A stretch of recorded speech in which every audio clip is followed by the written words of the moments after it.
Hello friend, मैं पवन कुमार। इस video में हम चर्चा करेंगे बहुजन समाज पार्टी के बारे में। उधर से बयान आया है बिहार चुनाव के संदर्भ में कि बहुजन समाज पार्टी सभी सीटों पर अकेले चुनाव लड़ेगी।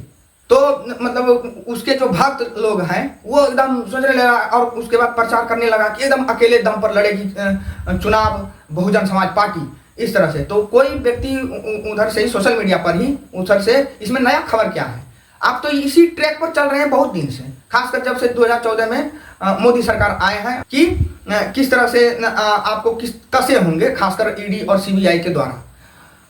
तो आप उसी ट्रैक पर चल रहे हैं। इसी तरह से आप पहले भी जब उत्तर प्रदेश में चुनाव, विधानसभा चुनाव हो रहा था, तो उसी समय कहे थे एकदम बहुजन समाज पार्टी अकेले 403 सीट पर लड़ेगी। इसी तरह से फिर उसी तरह से लोकसभा चुनाव आया, लोकसभा चुनाव में सब गठबंधन कर रहा है। यहाँ तक भारतीय जनता पार्टी भी, बीजेपी भी गठबंधन कर रही है। लगभग 37 पार्टियों के आसपास में वो भी गठबंधन किए हैं। तो वो सब मूर्ख है। और बहुजन समाज पार्टी क्या घोषणा करती है कि 543 सीटों पर बहुजन समाज पार्टी अकेले चुनाव लड़ेगी। ये क्या है? ये सब अब जैसे मान लिया जाए कि हमारे जैसे दलित समाज से आने वाले लड़के उतना तो बेवकूफ नहीं है, वो सब समझता है कि आपको क्या किया है, कि आपको धमका दिया है कि चुपचाप आप या ईडी सीबीआई पड़ा देंगे पीछे में, या तो आप साइलेंट रहिए, किसी से गठबंधन कभी करने की कोशिश नहीं कीजिएगा और चुपचाप अपना वोट बैंक रखिए अपने पास, और ताकि उसमें से हमको सहयोग मिले। क्यों सहयोग मिलेगा? तो उसमें देखिए यही सहयोग है। सिंपल बात है कि बीजेपी क्या सोचती है? बीजेपी सोचती है कि पूरे जो अपर कास्ट है वो उसका वोट बैंक पर उसका कब्जा है। और सही भी बात है, लगभग 80% वोट उसी को मिल जाता है अपर कास्ट से। ठीक है, अपर कास्ट मान लेते हैं, रफली मानते हैं कि 15% जनसंख्या यदि है तो मान लेते हैं कि 15% वोटर भी होगा। ठीक है, तो एकदम एक रफली आइडिया लेते हैं कि 15% यदि वोटर है और 15% में से 80% किसको वोट देता है?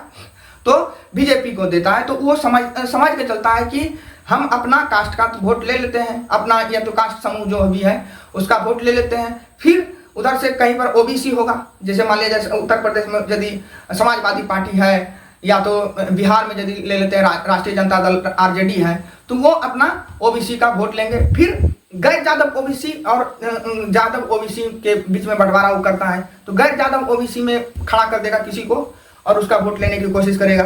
तो इस तरह से जातियों में उसको टुकड़े में बांटता है। और सबसे बीजेपी क्या करेगा? सबसे गठबंधन कर लेगा कि तुम यहाँ का वोट हमको दे देना और हम तुमको दिवा देंगे। इस तरह से वो एकमुश्त हो जाता है। ठीक है, लेकिन दलित को क्या करवाता है? दलित को पहले सबसे बड़ी पार्टी पूरे भारत में कौन सा है? तो अभी भी वर्तमान में है बहुजन समाज पार्टी। सब कोई इसमें कोई विवाद नहीं है, अभी तक तो नहीं बना है इससे बड़ा पार्टी। तो इसको क्या धमका दिया है? और ये क्या है? ये सबसे बड़ी पार्टी है, लेकिन हमारे नजरिए यदि देखिएगा सबसे कायर पार्टी है। एकदम इस बात को हम कहीं भी बोल सकते हैं कि सबसे कायर पार्टी है, क्योंकि इन्होंने पूरे बहुजन आंदोलन को एकदम गतिरुद्ध कर दिया है। और अभी चाहे जिसको भी वोट देगा वो सिर्फ राजनीतिक परिवर्तन के लिए, ना कि सामाजिक परिवर्तन के लिए। अब सामाजिक परिवर्तन उस राजनीतिक पार्टी पर डिपेंड करेगा कि वो कितना सामाजिक परिवर्तन कर पाता है।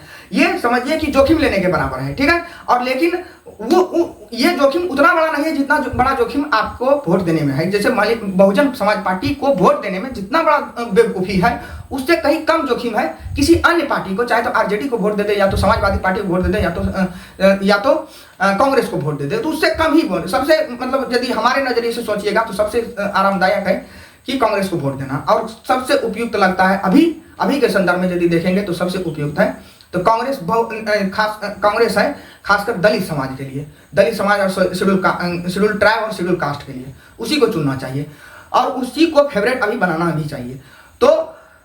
तो इसमें सबसे बड़ी बात है। और यदि हम बना भी रहे हैं ये वीडियो खासकर बहुजन समाज पार्टी पर, तो इसलिए बना रहे हैं, और कोई भी यदि बनाता होगा तो उसको इससे आशा था, वो आशा निराशा में बदला, तभी इस पर वीडियो बना रहा है। ऐसे मतलब कोई आपको पूछता भी नहीं है, आपको चर्चा भी नहीं करेगा। दो कारण से, एक तो आपको कुछ पूछता नहीं है, दूसरी चीज कि आप फट से ना यदि कोई सामान्य वर्ग के कोई पत्रकार या तो कोई व्यक्ति यदि बोल देंगे आप पर, तो धीरे आप एकदम अपने आप को साबित करेंगे ये देखिए दलित विरोधी, दलित विरोधी। तो सबसे बड़ी बात आप सभी दलित समाज के युवाओं को या तो दलित समाज के वोटर को ये समझना है कि ये किस तरह से आपके वोट का सौदेबाजी करना है। और उसी के एजेंडे पर आपको बता रहे थे कि फिक्स है, सबका वोट बैंक फिक्स है, और इसको कह देता है कि आप किसी से गठबंधन नहीं कीजिएगा, आप सिर्फ अकेले लड़िएगा। तो इसमें अब वो इसका आइडियल अनुमान वो रहता है कि इसके पास दलित वाला वोट आ जाएगा और उसके बाद दलित का वोट तो किधर हो जाएगा नहीं, और आराम से बात है कि हम किसी तरह से तोड़ जोड़ करके गैर यादव ओबीसी या तो अन्य प्रकार के हथकंडे अपनाकर एक मुश्त वोट कर लेंगे, और उधर से यदि यादव खड़ा होते तो यादव को अकेले छोड़वा देंगे, या तो इधर से शेड्यूल कास्ट को उधर कभी जाने नहीं देंगे, या तो फिर उसी तरह से मुस्लिम को भी किसी तरह से किसी न किसी रूप में डिवाइड कर देंगे। जैसे मान लीजिए चुनाव के समय में कोई ऐसा मतलब कांड करवा दे, या तो कोई ऐसा खबर को लाइमलाइट में ला दे कि जो कि एकदम मुस्लिम विरोधी हो, और उससे क्या हो कि जैसे मान लिया जाए कि ओबीसी का भी जो युवा वर्ग है या तो मतदाता है वो भी कहने लगे ना नहीं, जो पार्टी मुस्लिम को समर्थन करता है उसके खिलाफ में जाकर वोट देंगे।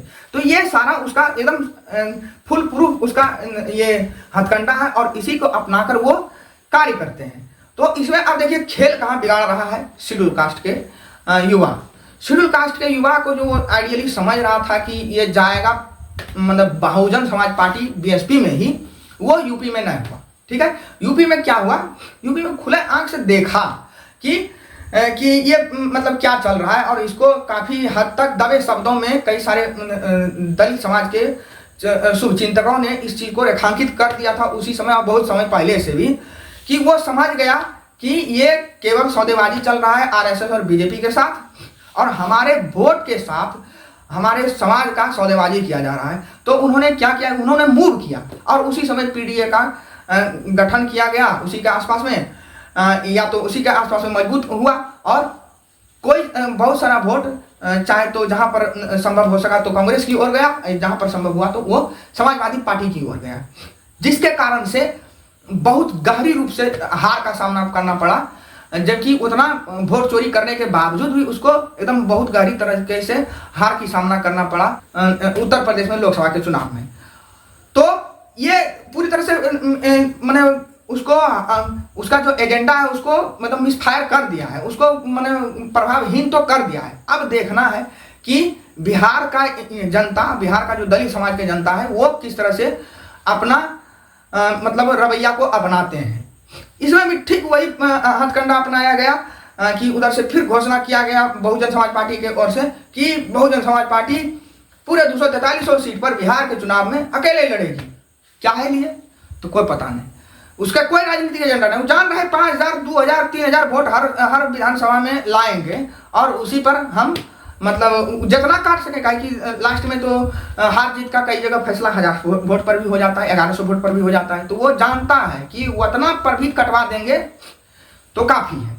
तो बहुजन समाज से हमको कहना यही है, हमें यही रिक्वेस्ट है कि आप इस तरह के हथकंडे में यदि फंस रहे हैं तो आपको जब जिस समय रियलाइज होगा तो आप अपने आप को कोसिएगा, अपने आप को बेवकूफ़ साबित कीजिएगा। तो कम से कम आपको ये चीज़ आप अपने मन से सोचिए कि जो हरकत कर रहा है, जो कुकृति कर रहा है बहुजन समाज पार्टी, क्या वो हम भी तो जांच के देख सकते हैं कि वो क्या कर रहा है।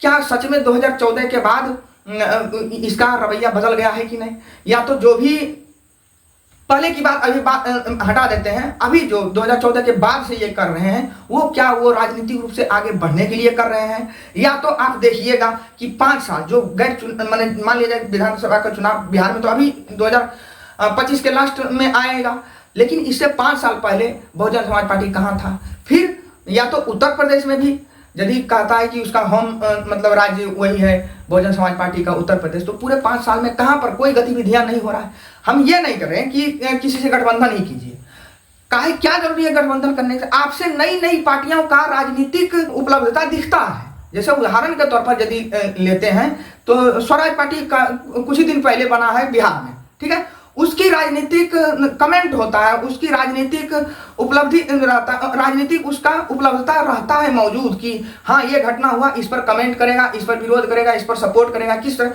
चाहे वो जिसका भी एजेंट रहे। ठीक है, मान लीजिए सभी लोग कहते हैं कि बीजेपी का एजेंट है, वो ठीक बात है, लेकिन वो राजनीतिक रूप से सक्रिय है, वो ऐसा नहीं कि साइलेंट है। आप जस्ट उससे पहले चल जाइए आम आदमी पार्टी का यह गठन हुआ, तो लगभग 2011-12-13 के आसपास में गठन हुआ था। और उसका देखिए एकदम मेन स्ट्रीम जिस तरह से जो होता है ना, पार्टियां जो बहुत साल से मैच्योर पार्टियां जो उसको कहते हैं, उस तरह से आके उसका प्रवक्ता बयान देते हैं, वो अपने प्रवक्ताओं को छूट देते हैं बोलने के लिए। आपने तो साबित कर दिया है कि बीएसपी के सुप्रीमो के भतीजा ने यदि खुलकर बयान देना शुरू किया लोकसभा चुनाव में, तो उससे सारे पद छीन लिए।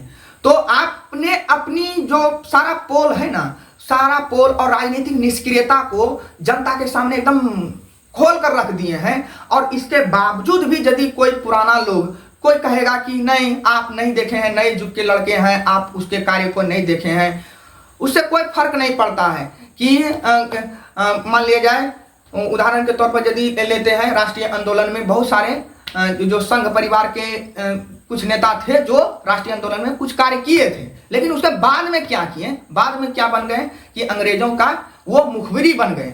तो उसके बाद के कार्यों को देखा जाता है, अंत में वो किस स्टैंड पर रहा, उस कार्यों से उसका मूल्यांकन किया जाता है। आप उदाहरण के तौर पर आपको ले लेते हैं कि एक धार्मिक उदाहरण लेते हैं कि यदि ईसा मसीह का 12 चेले में से 12 चेला सबसे प्रिय थे, ठीक है ना, लेकिन एक चेला जो थे वो लास्ट में उसी के कारण से पकड़ाया गया था, ईसा मसीह, उन्होंने मुखबिरी किया था या तो उन्होंने विश्वासघात किया था। तो आज भी पूरे दुनिया उसको उसी के नाम से, लास्ट के कार्य के नाम से जानता है। तो आप क्या किए थे पहले, उससे आपका मूल्यांकन नहीं किया जाएगा, बल्कि आपका मूल्यांकन इसलिए किया जाएगा कि आपको यदि एकदम आपके कार्यों से दिखता है कि आप वोट ले लेते हैं, वोट को इसलिए लेते हैं कि बीजेपी जीत पाए, बीजेपी का रास्ता क्लियर हो पाए, इसके लिए आप किसी से गठबंधन नहीं करते हैं और ना ही आपका कोई राजनीतिक उपलब्धता रहता है पूरे 5 साल के दौरान में, जिस समय चुनाव नहीं रहता है। जैसे उदाहरण के तौर पर हाथरस में जो रेप कांड हुआ था, उसमें आपकी पार्टी का कोई वैसा प्रमुख चेहरा सामने नहीं आया, ना ही विरोध दर्ज किया, ना ही उसमें कुछ ऐसा मतलब कार्य किया जो कि जनता को भी दिखे, या तो जनता को ढाढ़स लगे, या तो जो आपके सपोर्टर है उसको ढाढ़स लगे कि यदि हमारे साथ ये घटना होगा तो हमारे साथ पार्टी खड़ा होगा। और एकदम जिम्मेदारी के साथ कर सकते हैं कि आप कतनो चापलूसी कर लीजिए अभी बीजेपी के साथ, लेकिन बीजेपी जिस तरह से, या तो कांग्रेस या तो आरजेडी जिस तरह से अपना कार्यकर्ता का संरक्षण, अपना जनता का संरक्षण कर लेता है ना, पूरे जिस तरह से होना चाहिए एक जनता के प्रतिनिधि को, कि मतलब पूरे जनता के प्रतिनिधि क्या होता है, लोकतंत्र में जनता के प्रतिनिधि ही मालिक होता है, अर्थात जनता ही मालिक होता है। तो जनता के प्रतिनिधि जिस तरह से मालिक के रूप में जाकर निर्देश देता है ना प्रशासक को, उस तरह से आपकी हैसियत नहीं अभी है, ना ही कभी होगा, क्योंकि आपने ऐसा रास्ता पकड़ लिया है कि जिसमें आप चापलूसी ही करते रह जाइएगा और आप मतलब निवेदन और रिक्वेस्ट पर ही आपका पूरे दुनिया खत्म हो जाएगा। और अब आपके बारे में ये बताना चाहते हैं कि आपने कहाँ पर गलती किया और कहाँ पर गलती नहीं करते तो आप सही रह जाते। मान लिया जाए उदाहरण के तौर पर, और ये सुनना सबसे जरूरी चीज है, ठीक है ना, ये मानते हैं सबसे इंपॉर्टेंट पार्ट है, सब जो भी जितना भी बात बोले उनमें से। मान लिया जाए उदाहरण के तौर पर आप पर सभी जैसे ही बीजेपी सत्ता में आई और उसका अपना रवैया जो ईडी, सीबीआई, आईटी जो भी उन्होंने दुरुपयोग करना शुरू किया था, तो सभी पार्टियों पर किया था, यहाँ तक कि पूरी तरह से मैंने दिवालिया घोषित करवा दिया था, मतलब दिवालिया के कगार पर ही ला दिया था कांग्रेस पार्टी को। और आरजेडी को किस तरह से तबाही किया गया, मैंने अन्य पार्टियां जैसे मान लीजिए समाजवादी पार्टी को किस तरह से किया गया। तो आप देखिएगा सभी, केवल उत्तर भारत की बात नहीं करते हैं बल्कि पूरे दक्षिण भारत में भी जाइएगा, उदाहरण के तौर पर एनसीपी और शिवसेना को किस तरह से दो फाड़ में बांट दिए, पूरी तरह से तबाह कर दिए हैं पूरी तरह से पार्टियों को। और उसके भी दक्षिण में जाइएगा तो वहां पर भी पार्टियों को इसी तरह से तबाही मचाया है। तो इन्होंने सब पर एक्शन लिया था, ठीक है ना, और उसी में से आप भी एक थे। तो आप क्या उन सबों ने अपना हथियार डाल दिया, या तो कुछ उसमें से बदल गए, जो उसमें से पलट गए उसको उसी नजरिए से देखा जाता है, और जो नए पलटे अंतिम तक रह गए, चारा घोटाला का एक मतलब धब्बा लगा दिया है आरजेडी पर, लेकिन तब पर भी वो क्या है, स्टेट रूप से खड़ा है। क्या उसको पूरी तरह से बर्बाद कर दिया, क्या उसको सबको जेल में डाल दिया, ऐसा बात नहीं है। यदि डालता, और आपको तो वैसा कर ही नहीं सकता था, खासकर बहुजन समाज पार्टी के यदि सुप्रीमो है या तो और उसके कोई मतलब पदाधिकारी रहेंगे, उसको इस तरह से कर ही नहीं पाता। क्योंकि अभी भी कहा जाता है और अभी भी सब लोग जानते हैं कि सबसे ज़्यादा यदि मजबूत गठबंधन है खासकर वैचारिकी तौर पर, तो दलितों का समूह ज़्यादा संगठित है, खासकर वैचारिक तौर पर। भले ही वो रोड पर सामने न आएगा, मतलब वो प्रदर्शन, लेकिन जरूरत पड़ा तो सामने पर आया भी, लेकिन अन्य पार्टियों के साथ दबंग के रूप में सामने नहीं आ पाता है। ठीक है, इसकी अलग अपनी मजबूरियां हैं, लेकिन वैचारिकी तौर पर जितना संगठित है ये, उतना कोई नहीं है। आप पर यदि कोई हाथ भी डालता ना, तो पूरे भारत में मतलब इसकी चर्चा होता और इसका मतलब सरगर्मी जाता और इसका पूरे भारत में विरोध होता। तो आपने, लेकिन उसके लिए आप डटे रहने के लिए, आपको निडर होना चाहिए था, कायर नहीं होना चाहिए था। लेकिन आपके पार्टी के चाहे जो भी सलाहकार रहे, चाहे जो भी रहे, ठीक है ना, वो आपने उस समय केवल कायरता नहीं दिखाया, कायरता के साथ साथ आप जो शासक बनने का दौड़ में थे भी ना, उसको सदा के लिए खो दिए हैं।